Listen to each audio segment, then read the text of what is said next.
Good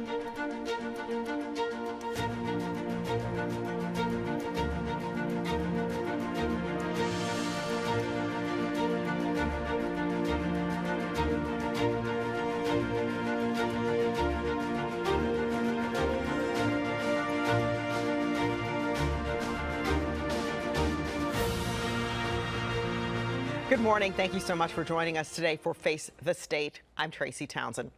We start with a look at the push to tighten the nation's gun laws after a pair of mass shootings in New York and Texas. This week, the U.S. House passed the Protecting Our Kids Act, which would raise the minimum age to buy semi-automatic rifles to 21 and limit magazine sizes, among other things. Well, the House approved a red flag law designed to keep guns away from people considered a danger to themselves or others. Ahead of the votes, Ohio Representative Jim Jordan called the proposals a direct attack on the Second Amendment.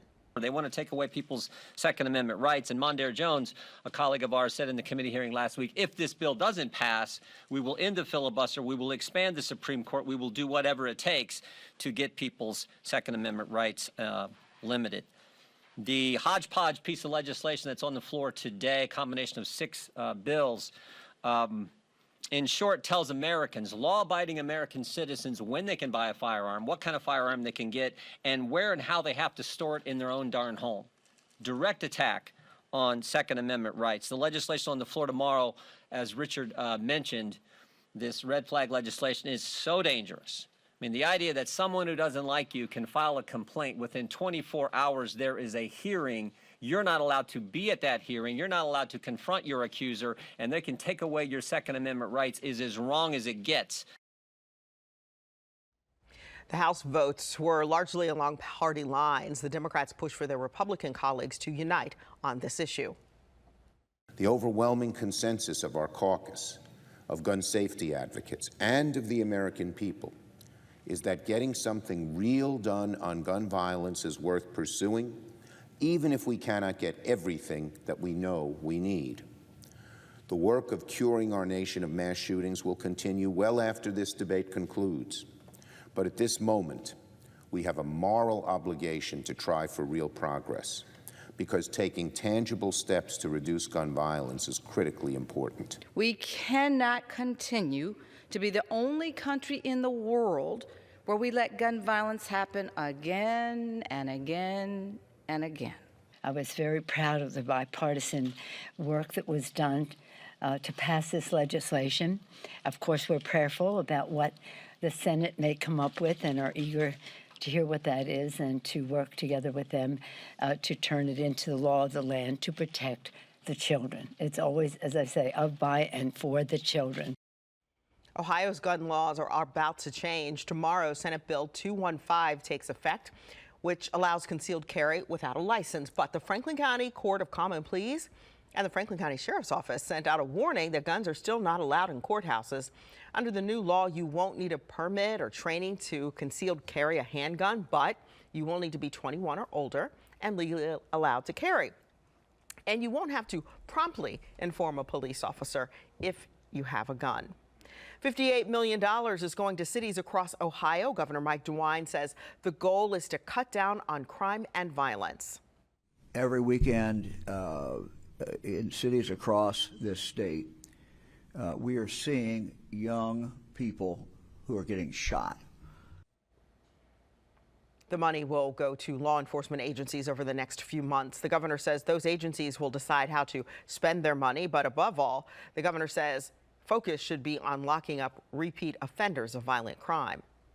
You can't live up to your full potential if the place where you live is a shooting gallery and where guns are being shot all the time and you worry about your kids being out on the street. That's wrong. These people have a right to live in their neighborhoods. More than $600,000 of that grant money will go to the Whitehall Police Department. We did contact the department. They said they are going to use the money to buy 3 new radio consoles. They say their current radios are old, and if they go down, people won't be able to reach them. They don't make the consoles anymore. So if something goes wrong, there's no parts. We can't call up the company and say, send us a part. We've actually been buying used parts off eBay, and that's hit or miss. We don't know if the parts are going to work when we get there. Then Investigates is producing action after our extensive reporting on an Ohio man accused of running a fake funeral home. Laws are being changed. Senate Bill 224 just needs the governor's signature. The bill makes several changes to the current law regarding funeral processionals, disposal of cremated remains, and record keeping. But most importantly, it gives the director of the State Board of Embalmers and Funeral Directors the authority to investigate and prosecute people who provide unlicensed funeral directing services or operate funeral homes without a license. This push closes a loophole in the current state law we exposed while reporting on Shantae Harden. Harden is awaiting trial after being indicted on 37 charges late last year. Lawmakers say this legal push should put others on notice. Your days of being able to steal and to prey on foreign people are numbered. So, leave our state, leave, and in fact, stop doing this, because what folks are doing is what I think one of the most evil and vile things to do to a family. Now, if the governor signs this, the law would take effect 90 days later. Esthers Law went into effect in Ohio about 2 months ago. That law allows families to install cameras inside of resident rooms. It was named after Esther Pisker, whose son put a hidden camera and captured this video you see here showing that she was being abused. But are these cameras helping families? 10 TV's Olivia Eugenio spoke with one family who says even though there is a law, they believe their camera captured their loved one being mistreated by a staff member. This is Sandra Duffy. 76, going on 77 this year. She lives at an Ohio nursing center and can't move from her bed. Her son, John Whitwer, put this camera in her room back on March 24th, the day after Esthers Law went into effect. This video is from March 25th. Whitwer says he believes it shows a worker at the facility using unnecessary force to move his mother, and he shared it with 10 TV. I'm looking at this, I'm like, what? I'm like trying to hit the button to cuss back. Hey, I'm watching you, you know what I mean? And I'm just amazed that this has happened. Whitwer says the facility eventually took the camera from his mother's room, telling him he didn't follow their guidelines. But the camera was returned after he says he called police and was able to put it back with no changes. This is the entirety of Esthers Law. It's 3 pages and outlines the simple rules for the camera, but advocates say it leaves a lot about the cameras up to interpretation. There are gray areas in this law. The law says the cameras need to be in a fixed position, that the cost of maintaining the camera, other than the electricity, must be paid for by the resident or family, that residents with roommates must get their permission to use a camera. Pete Van Runkel is the executive director of the Ohio Healthcare Association. He says the association has done several training sessions to teach nursing facilities about the law. He says initially there were issues about what types of cameras may be used and how they should be installed, but those complaints haven't been happening recently. They can require, if they wish, that the person who's requesting the camera fill out a form or provide some kind of documentation, essentially providing consent. But for families, they're looking for a simple process to make sure they're looking out for their loved ones. It's up to us to take care of our loved ones, monitoring devices, to pay for it, whatever it takes, not them to dictate it. So that's where I'm at with it. And again, that was Olivia Eugenio reporting. She spoke with the administrator where John Whitwer's mother lives. She did not want to comment on video, but did say there was a full investigation. Olivia asked if an employee was fired. She said no. Since no one was disciplined, we are not naming that nursing home. Starting tomorrow, Ohio families who use WIC will have more baby formula options. Governor Mike DeWine announced this week that WIC will cover 8 more Enfamil products, including formulas for babies with sensitive stomachs. DeWine says this is part of the state's plan to help families. We're asking the president to remove some of the red tape involved in importing safe formula for other countries, and we're requesting an after-action report after this crisis is over to learn how we can better avoid shortages like this in the future. And the governor says the state is also working to make it easier for families to get a prescription for specialty formula. Next month, a new law will be in effect in our state that allows people to set off fireworks, but not every city is on board with this. In fact, this past week, Columbus City Council voted to keep its ban of fireworks in place. This comes after House Bill 172 was passed, allowing consumer-grade fireworks to be set off on private property. The city of Worthington did the same thing. City Council there voted to ban fireworks within the city, again, just like Columbus. Legislation related to student athletes could put any child at risk of an invasive exam. Our children deserve better than this. They deserve to feel safe in Ohio. We took concerns about House Bill 151 directly to the lawmakers behind it.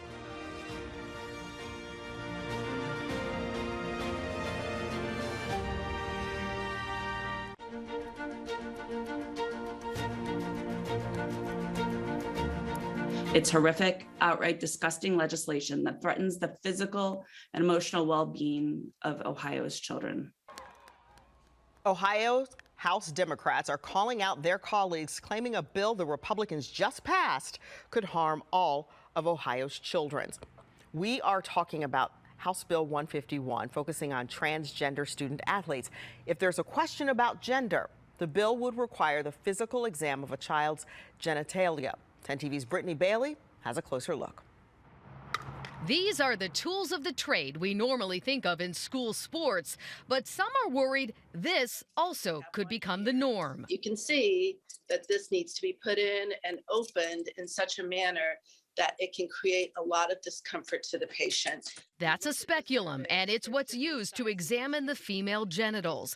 And it could be used on school-age girls across our state if a proposed bill becomes law. Illegally forcing children to undergo medically unnecessary genital inspections and internal exams to play sports is horrifying. And I have been doing this all my life. I'm appalled that the Ohio House Republicans passed this bill. House Bill 151, also called the Save Women's Sports Act, passed the Ohio House June 1st, the first day of Pride Month. But it's the language within the bill that is sending shockwaves throughout the state and beyond. If a student athlete's gender is disputed, the athlete would have to undergo an internal and external genital exam and take a blood test to prove genetic makeup. Democratic leaders hosted a press call about this Thursday morning. This extreme legislation, which would require children to have genital exams to play high school sports, is nothing short of state-sanctioned sexual abuse. This bill is about all children. Every child can be subject to genital inspection because a stranger questions that they are not a true girl or boy. The sponsor of the bill is Representative Don Jones. He provided 10 TV a statement saying the Save Women's Sports Act is a fairness issue. Most parents would agree girls should be able to compete in sports against other girls, not biological males. Senate President Matt Huffman criticized the House for passing that legislation as a last-minute floor amendment and said the Senate may act differently on its own legislation, Senate Bill 132. I think it's a bad way to change policy. Something that is a lot of people are interested in. And so, we have a bill over here, and I think we'll probably move that bill when we have time to properly vet. No matter the chamber, House Democrats are clear in their message. To our Republican colleagues, we say our children's genitalia are none of your business. And again, that was Brittany Bailey reporting. We did ask Governor Mike DeWine if he would sign the bill if it comes to his desk. Here's what he said. We got to look at the language. We got to see what the bill does. Again, we want to be a welcoming state to everyone. We also want to be a fair state. This is all happening during Pride Month. For many parents, talking about LGBTQ plus issues with their children is difficult. One parent group in Upper Arlington is working to make those conversations, they say, easier. 10 TV's Brian Somerville talked with two families about understanding and acceptance. Happy, healthy, safe, alive. Everything else is just noise. It's why this mother wanted to sit down. Because people shouldn't be afraid to be who they are. And talk. People shouldn't have to walk around on eggshells, everybody else, just to be able to express themselves. Erin Bonnell says for her 10-year-old transgender daughter, it started early. 5, 6 years old, wanting to wear tutus, wanting to wear makeup. Harmless until it wasn't. It started becoming tantrums and meltdowns and talking about wanting to harm herself. She would call herself worthless, stupid. She went to counseling. Then an idea, Aaron says, began to grow organically, that Willow identified as a girl. She's asked me, after certain appointments or whatever, she's like, Mommy, do you wish I was still a boy? I'm like, I don't care. Are you happy? You healthy? You safe? You're alive? Then you are what you are. You are what you are. A simple statement, a very complex understanding. I think the reason why that language is even happening and those opinions are happening is because of the binary that is there, that has been in humanity forever. Jillian Maruskin is another mother. Beside her is Alex. It's really nice to know that there are people who see me. Alex is 15, going to be a sophomore at Upper Arlington High School in the fall. Alex identifies as a transgender male. I haven't been misgendered. Nobody's questioned my name. As far as they know, they just think, oh, that's Alex. They might have been born a girl, but they're Alex. A person, a being who one day would like not to introduce himself as Alex the transgender, but Alex, the boy who likes dogs and cats. People who we hang out with don't define us as people. We're not just the kids who like to draw or the kids who play music or the kids who play sports or anything else. We're all humans. Just this past weekend, Maruskin and Bonnell, two driving forces behind Rainbow UA, helped to put on a parade, a safe place specifically aimed at teens and young people. Also a voice. I think this is a huge step for Upper Arlington. Alex himself. Really happy that He says he knows not every LGBTQ youth walked his same path. In the world, there's hate, there's fear, but also there's hope. Hope to not need to be labeled. Hope to just be. I want her to be able to be proud of who she is. Hope that years from now, when Alex, when Willow are adults and parents themselves, they can continue to live in a world happy, healthy, safe, and alive, where everything else that's it, is just noise. In Upper Arlington, Bryant Somerville, 10 TV News. All month, 10 TV is honoring your Pride messages. Send us a picture of you, your family, your friends celebrating Pride Month. Tell us what Pride Month means to you. Send it in a text to 614-460-3345, and we will share your message right here on 10 TV. Right now, a group of Ohioans says it's working to make our state a safer place for everyone. All In for Ohio is a team of policy and communication experts looking to address the gap between race and class. This week, they met, urging other people to join the fight in making Ohio a less divisive state. The current function in Ohio values some Democratic voices more than others. The current function in Ohio disenfranchises many of her citizens by the way that they are taxed. All In for Ohio says its goal is to show what it looks like to lead a like-minded group regardless of where you live or the color of your skin. In just a matter of days, sports betting in Ohio will take a step forward. It's going to be the largest expansion that gambling that Ohio has ever seen. And this move could mean big things for Ohio taxes. We'll take a look at the current landscape and what lies ahead.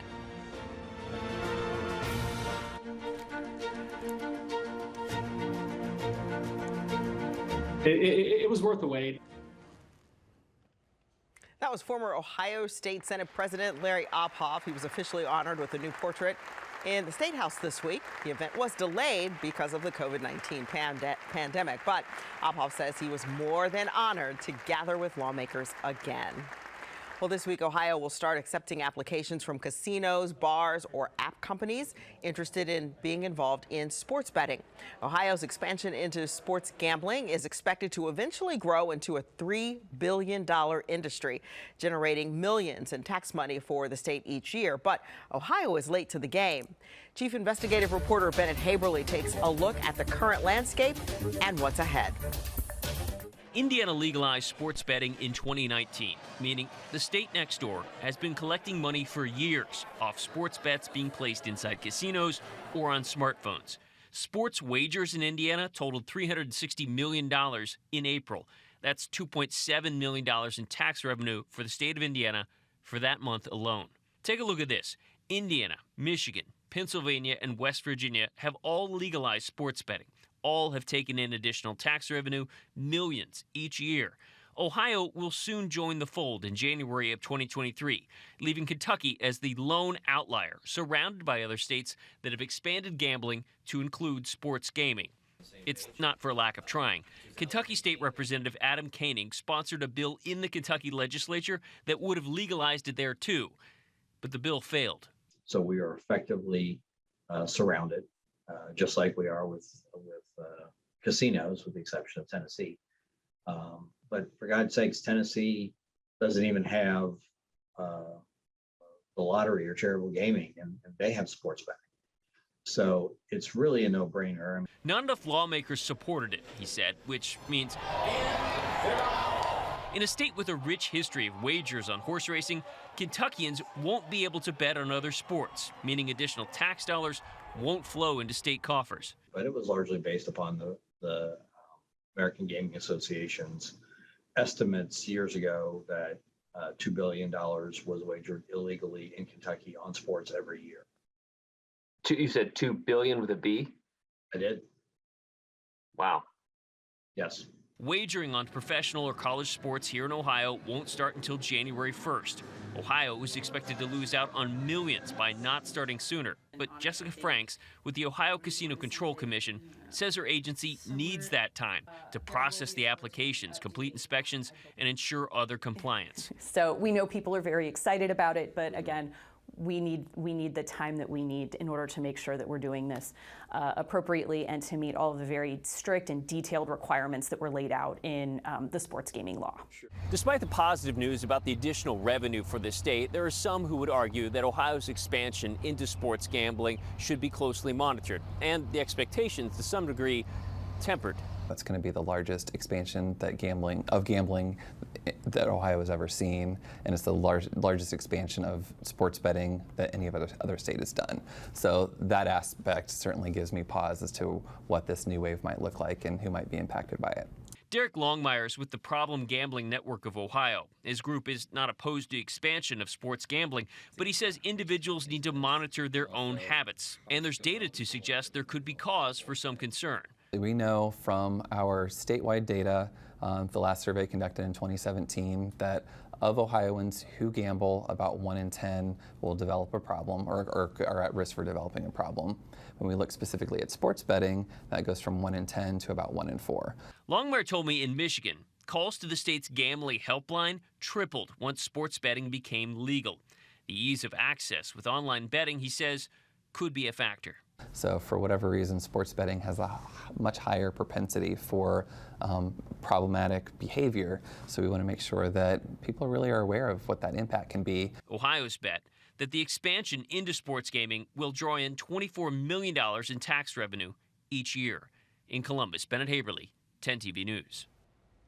Applications for those interested in being involved in the expansion of sports gaming can submit their applications starting Wednesday.